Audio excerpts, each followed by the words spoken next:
Et nous avons aussi la lecture collective qui fait référence ici au lire ensemble. Dans cette optique, nous avons Christian Giacomino qui, dans l'art de la culture, a souligné que la tradition dans tous les pays du monde est celle d'une lecture collective qui mobilise la mémoire et porte sur des textes que la communauté considère comme très importants. Une pratique dont nous sommes fortement écartés, or elle a fonctionné dans toutes les grandes civilisations. Ce qui nous amène à notre question de recherche, qui est l'impact, quel est l'impact de cette pratique, c'est-à-dire le lire ensemble qui est une pratique de lecture, dans un système d'apprentissage basé sur la pédagogie active.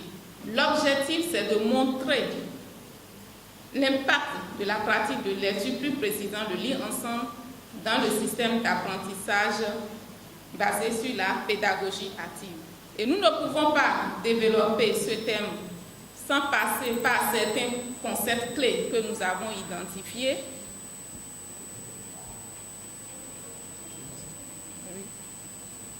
Comme les œuvres, commençant par les œuvres littéraires, l'œuvre c'est une chose produite par l'homme et ça peut être un produit intellectuel ou objet matériel. Et une œuvre littéraire, c'est une création qui exprime une intention de communiquer de la part de l'auteur à des fins esthétiques. En ce qui concerne le savoir, c'est ce qui relève d'une communauté qui a statué sur une connaissance érigée alors en savoir. Et par rapport à la connaissance, elle est intérieure à la personne et n'est donc pas stockable, elle est singulière et aucune manuel ne peut référencer des connaissances.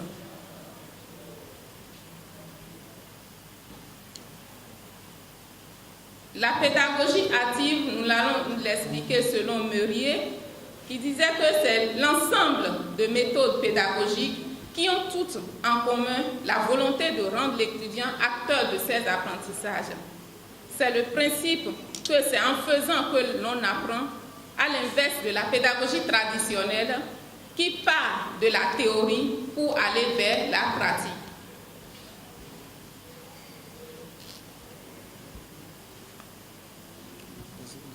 Les différents genres d'œuvres littéraires que nous avons, il y a la biographie, les contes, l'épopée et mythes, les essais, les mémoires, journaux, autobiographies, les nouvelles, œuvres poétiques, œuvres romanesques et œuvres théâtrales. Nous allons aborder maintenant les pratiques de la lecture et venir à l'impact de la lecture, c'est-à-dire de lire ensemble dans un système d'apprentissage basé sur la pédagogie active. Merci beaucoup. Aborder les pratiques de lecture. Vous n'êtes pas sans savoir que lorsqu'on prend le livre, c'est pour aller à la découverte, c'est pour apprendre, c'est pour connaître. Imaginons tout simplement un monde sans œuvre littéraire. Que cette œuvre littéraire soit physique ou qu'elle soit numérique, elle a son importance. Imaginons alors un environnement éducatif sans bibliothèque. Et venons-en à l'espace dans lequel nous enseignons, c'est-à-dire la classe. Imaginons une salle sans livre. Cela peut donc prouver, dans tous les cas, l'importance capitale que revêt aujourd'hui la lecture lorsque nous l'intégrons dans le système d'apprentissage qui est basé sur la pédagogie active. C'est pour ainsi dire que dès le Moyen-Âge déjà, passant plutôt du Moyen-Âge au XXe siècle, des révolutions successives sont intervenues dans le monde de la lecture. Déjà, vous allez voir avec nous comme Cavallo plutôt et Chartier l'expliquent. Nous avons les trois révolutions qui partent du Moyen-Âge où nous avions la production et la lecture plutôt silencieuse qui s'est imposée au monde du Moyen-Âge plutôt à l'ensemble des acteurs du système. Qu'on soit dans une logique d'apprendre à l'école, d'apprendre à la maison, d'apprendre dans un environnement donné, dans une communauté donnée, comme cela se fait au Bénin et particulièrement en Afrique de façon générale, où on apprend aussi bien dans la communauté que dans une structure formelle d'éducation ou de formation. Alors, cela s'est imposé durant tout le Moyen-Âge. Nous avions ensuite la production imprimée du XVIIe au XVIIIe siècle également, au XIXe siècle également, qui a fait son temps. Ensuite, nous abordons la dernière révolution, qui est la révolution des tests par la voie électronique. Et nous en sommes là aujourd'hui où nous passons de la lecture avec les ouvrages physiques à de la lecture avec les ouvrages numériques.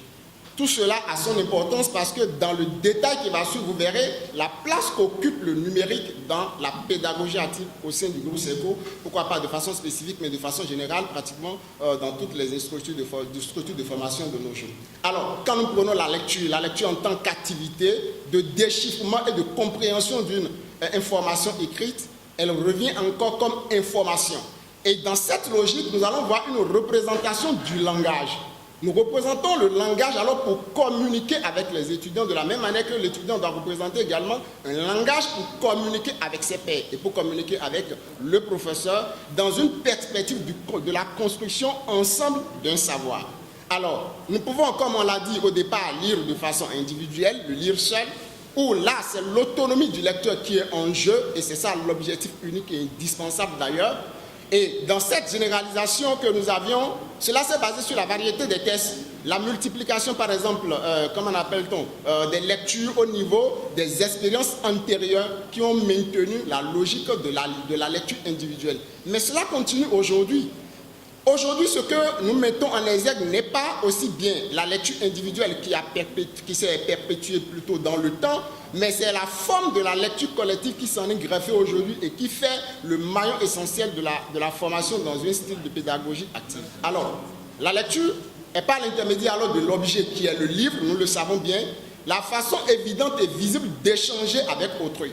Quand nous sommes dans la collectivité, dans la lecture collective plutôt, nous échangeons avec l'autrui. Ainsi, on peut lire à deux, on peut lire à trois ou à plusieurs à travers plusieurs œuvres, ou bien sûr plusieurs œuvres. Mais là, on engage la discussion. Donc c'est ce volet d'échange, ce volet de discussion, ce volet de partage qui est mis en œuvre ici lorsqu'on parle de la lecture collective. Donc le lire ensemble dans sa forme pratique même lorsqu'on est dans un système d'apprentissage basé sur la pédagogie active. Alors, allons plus loin sur la logique des impacts de la pratique. Nous allons voir ici la relation qui existe entre les postulats de la pédagogie active et le lire ensemble. Puisque nous sommes dans une logique d'enseignement, nous devons voir quels sont ces éléments qui cadrent avec le concept fondamental que nous sommes en train de mettre en exergue aujourd'hui, qui est le lire ensemble. Alors, nous partirons d'abord de l'apprentissage expérientiel, c'est-à-dire les pratiques professionnelles, et comment ça se traduit aujourd'hui dans le style de la pédagogie active. C'est le fait même que nous amenons nos étudiants à entrer en entreprise très tôt, découvrir les pratiques professionnelles, leur perception de ces pratiques, la perception des acteurs qui sont en activité de ces pratiques pour pouvoir en tirer une conclusion. Aussi, nous avions la possibilité d'inviter des professionnels qui viennent pour échanger avec les étudiants sur ces pratiques-là, ces pratiques professionnelles qu'on n'a pas en mesure peut-être de découvrir dans les documents ou bien de découvrir par le simple fait que le professeur puisse enseigner, comment appelle-t-on, sur un fait dans la salle. L'expérience est également un élément capital à prendre en compte.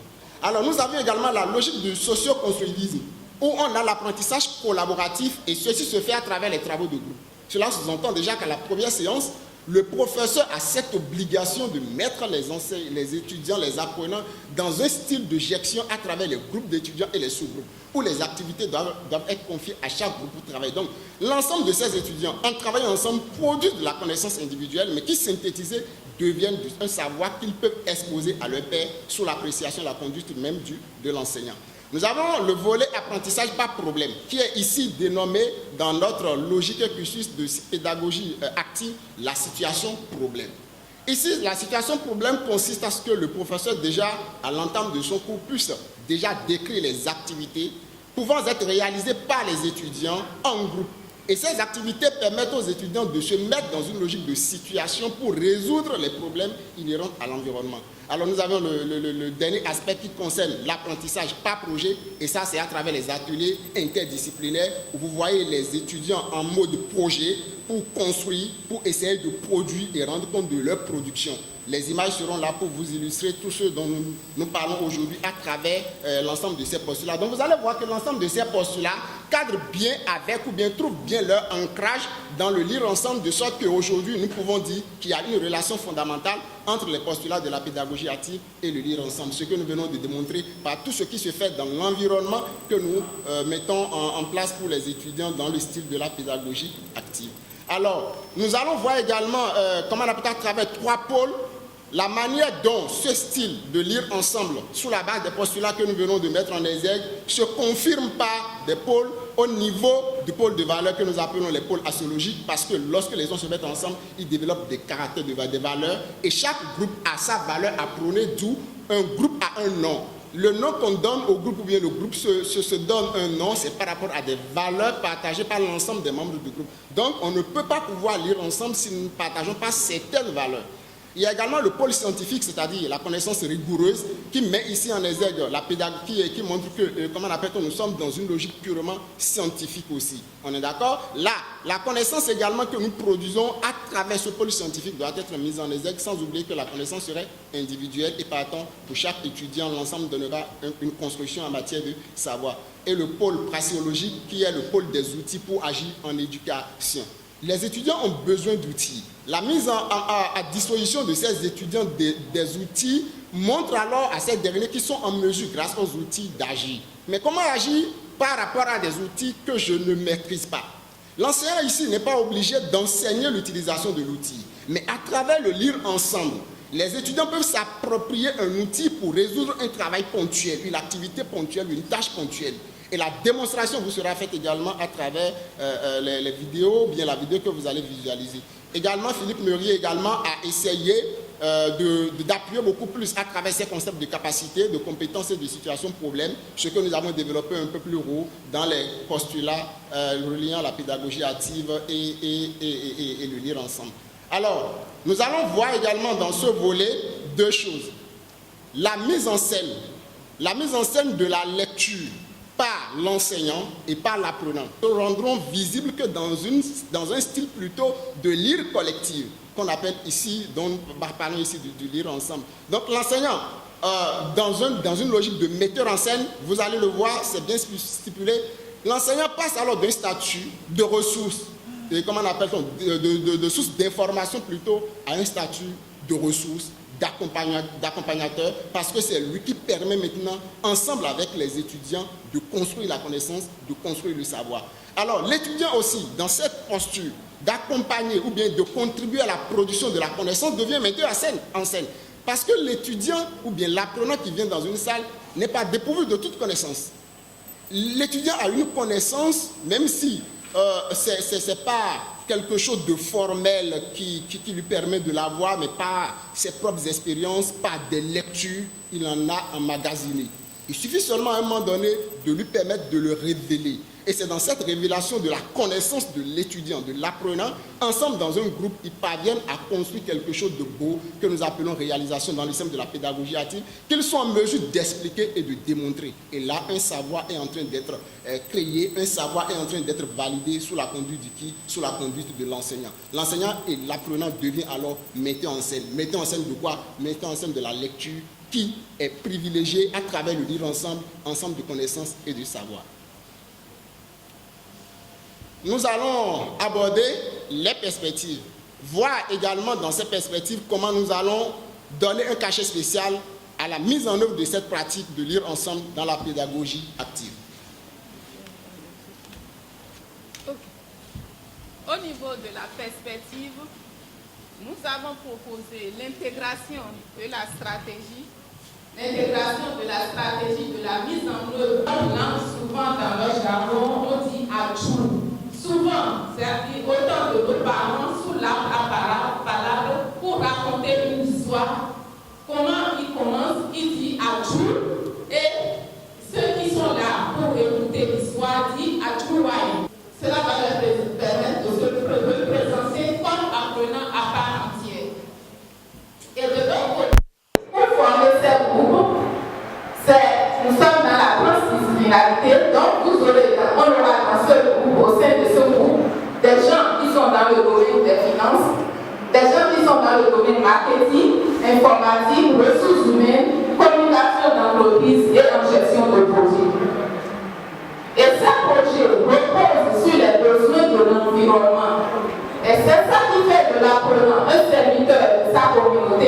pas la résolution du problème. Et ici, nous avons le cas de Serco. À travers certaines images, c'est-à-dire qu'il y a eu des réalisations qui ont été faites par les étudiants. Donc, nous parlons tout à l'heure des projets certains projets vont se reposer sur les besoins de l'environnement, qui vont faire de l'apprenant un serviteur de sa communauté. Et là, vous avez des projets qui ont été fabriqués par les étudiants de l'Institut Serco. Donc, c'est ça que nous appelons les ateliers interdisciplinaires. Donc, les besoins, et nous savons que ces produits sont les besoins de la communauté, la communauté en a besoin. Donc là, vous les voyez en situation de soutenance, ils sont en uniforme et devant un jury y présent. Donc, ce serait l'occasion, le dernier point, pour l'étudiant de s'inscrire dans la communauté humaine et de ce fait, il devient un acteur de sa communauté, de sa société. Je peux aussi ajouter quelque chose. C'est le fait que vous voyez des productions qui ne sont ni enseignées à Serco pendant toute leur année de licence, de la première année à la deuxième année, ni ce que nous mettons avec tout ce sont comme éléments pouvant leur permettre de pouvoir s'en sortir. Les étudiants ont leur projet, ils sont dotés d'une capacité intellectuelle, ils ont de la connaissance pleine en eux. Leur souci, c'est de parvenir à réaliser. Les processus de transformation ne sont pas des processus enseignés, mais c'est des processus que les étudiants ou les apprenants arrivent à découvrir à travers leur propre lecture. Vous lisez un groupe, vous détectez le processus, vous la mettez en pratique, vous allez au contact de la personne humaine, qui est une personne ressource, dans une perspective d'oralité, qui est la base de la communication en Afrique, et vous pouvez apprendre la connaissance. Petit, le détient la connaissance pas seulement celui qui a été à l'école.